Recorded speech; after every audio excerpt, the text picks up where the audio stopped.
இதுக்கு பேர் தான் வுட் ஆப்பிள், தமிழில் விளாம்பழம்னு சொல்லுவாங்க.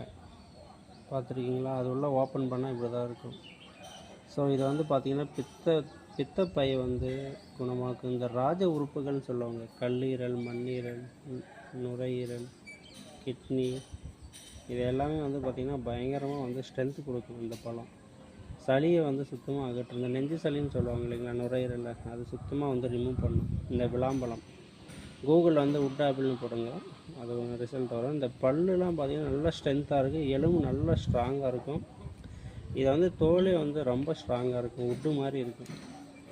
ஓகேங்களா? இதை வந்து டெய்லியும் காலையில் சாப்பிட்டிங்கன்னா ரொம்ப ஹெல்த்தியாக இருக்கும். வெயிட் லாஸுக்கு ரொம்ப உகந்தது, ஹெல்த்துக்கு ரொம்ப ரொம்ப இம்பார்ட்டண்ட்டுங்க. விளாம்பழம் எங்கே பார்த்தாலும் வாங்கி சாப்பிடுங்க, மிஸ் பண்ணிடாதீங்க. ஓகேங்களா? இங்கே பாருங்கள்.